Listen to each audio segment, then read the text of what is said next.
Hello and welcome back to amarclassonline.com. Strong roots এর কয়েকটা important questions and answers নিয়ে আমাদের একটা ছোট্ট সিরিজ হবে, মিনি সিরিজ। আজকে ফার্স্ট কোয়েশ্চেন,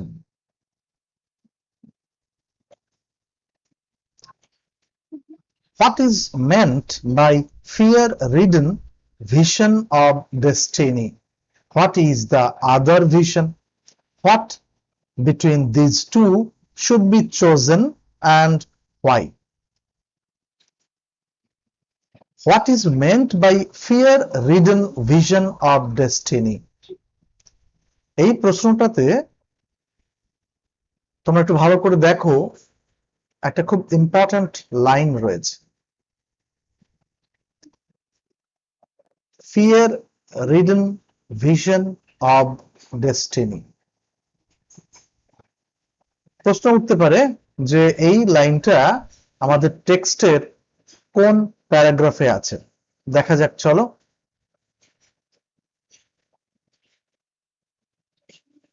দেখো, লাইনটা তুমি পাবে এখানে। One must understand the difference between a fear-ridden vision of destiny and the vision that enables us to seek the enemy of fulfillment within ourselves. ওই কোয়েশ্চেনটার আনসার করার আগে এই লাইনটাকে তোমাকে একটু ভালো করে বুঝে নিতে হবে। One must understand the difference between a fear-ridden vision of destiny and the vision that enables us to seek the enemy of fulfillment within ourselves. সবার প্রথমে যে প্রশ্নটা আসবে সেটা হচ্ছে, what is destiny? ডেস্টিনির বাংলা অদৃষ্ট। আমরা যাকে অনেকে দেখবে সহজ ভাষায় বলি কপাল, বলি না, কপালে যা লেখা আছে তাই হবে এটসেট্রা। আমার কপালে অনেক দুঃখ আছে। তো দ্যাট ইজ ডেস্টিনি, অদৃষ্ট। অদৃষ্ট শব্দটার দিকে একটু ভালো করে তাকালে দেখতে পাবে এমন একটা জিনিস যা এখনো দৃষ্ট হয়নি, অদৃষ্ট, অর্থাৎ যাকে এখনো দেখা যায়নি। দেখো, আমরা যাকে এখনো দেখিনি তাকে কিন্তু সবসময় ভয় পাই।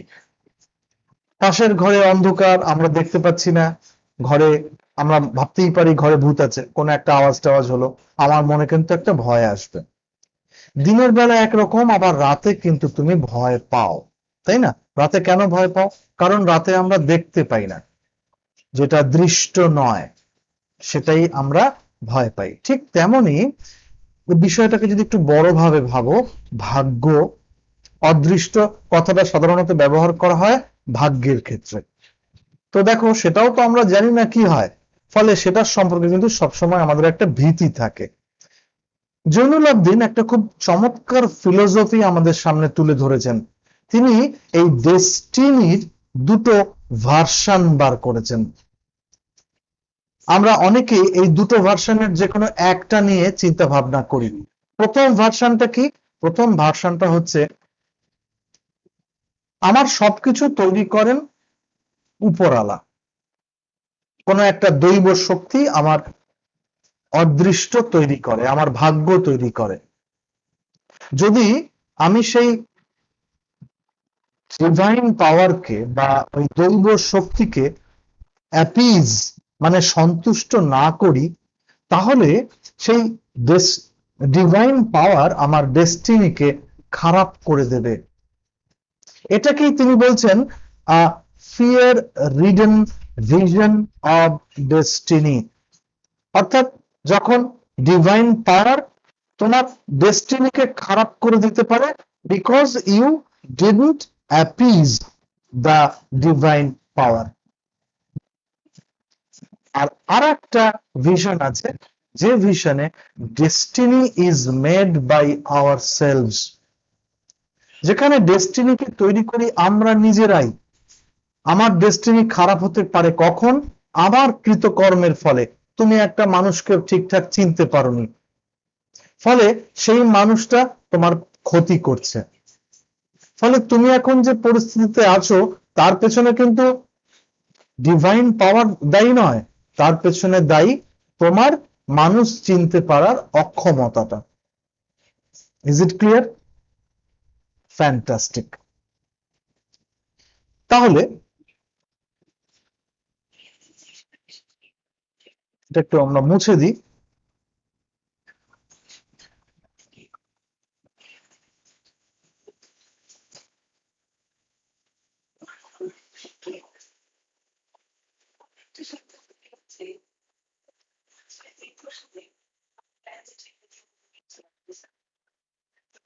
তাহলে what is meant by fear ridden vision of destiny? এটার উত্তরটা তাহলে আমরা কোথায় পাবো? দেখো উত্তরটা কিভাবে করা হয়েছে। In his autobiographical writing, Strong Roots, Dr. APJ Abdul Kalam quotes his father's words to highlight his father's idea of the twofold vision of destiny. The fear-ridden vision of destiny refers to the fatalistic vision of destiny. This vision of destiny is created out of fear of the divinity that shapes our life. তার autobiographical writing, তার আত্মজীবনীমূলক যে লেখাটা, তার নাম কি? Strong রুটসে doctor APJ Abdul Kalam coat করেছেন তার বাবার শব্দগুলো।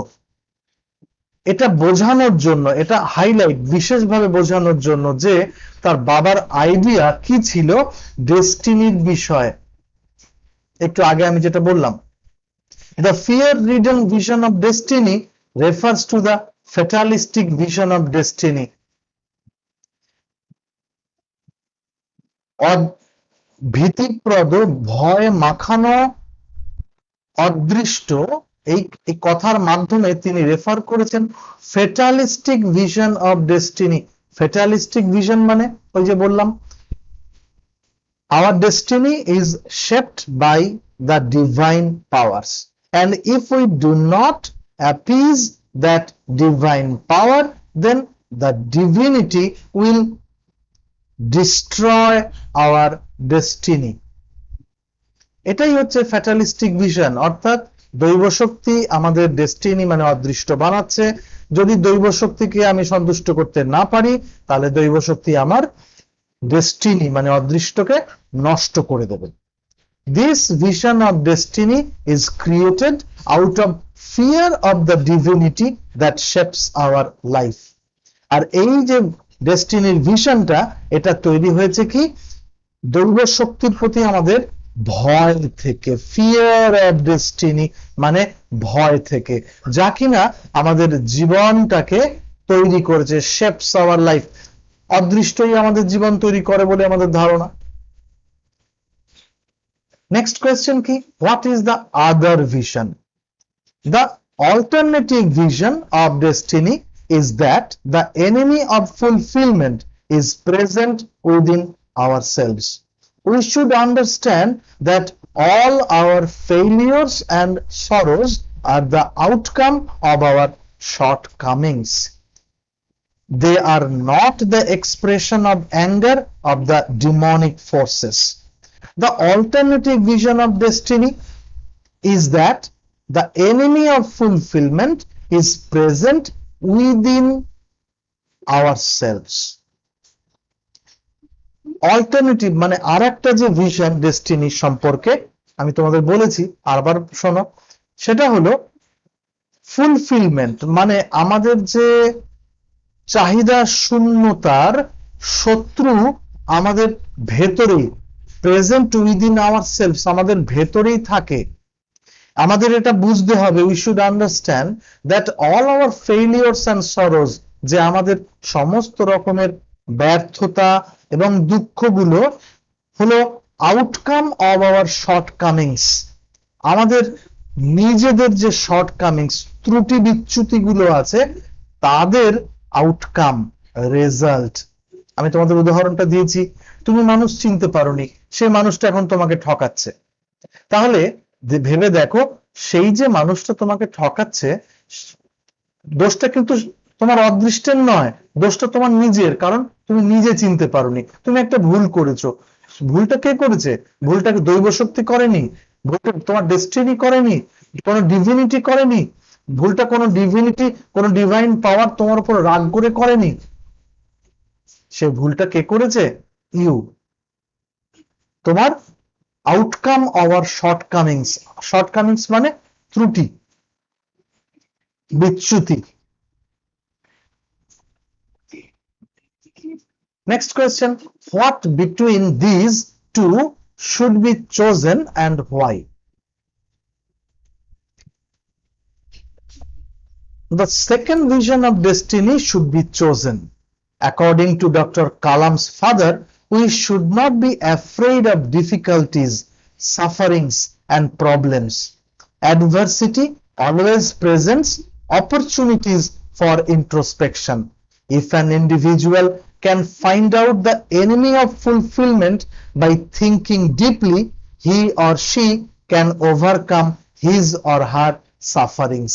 Thus, we can make our own fortune. The second vision of destiny should be chosen. তাহলে দুটোর মধ্যে কোন ভিশনটাকে আমরা চুজ করব? সেকেন্ড ভিশনটাকে চুজ করব। কেন চুজ করব? কারণ according to doctor Kalam's father, we should not be afraid of difficulties. কারণ ডক্টর কালামের বাবার মতে আমরা ডিফিকাল্টিজ মানে যেসব সমস্যাগুলো হবে, সাফারিংস যেসব সমস্যাগুলো আমাদের সহ্য করতে হবে, দুর্দশাগুলো হবে, প্রবলেমস সমস্যাগুলো হবে, এইগুলোকে আমরা ভয় পাবো না। অ্যাডভার্সিটি মানে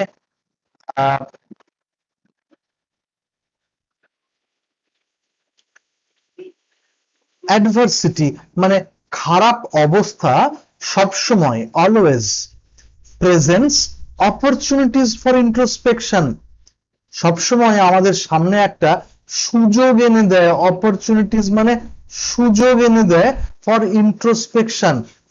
ইন্ট্রোস্পেকশন মানে আত্মবীক্ষণ, নিজেকে মানে নিজের ভেতরে ঢুকে ভাবনা করা, মানে যেটাকে বলতে পারো তুমি একটা আত্মসমালোচনার সুযোগ এনে দেয়।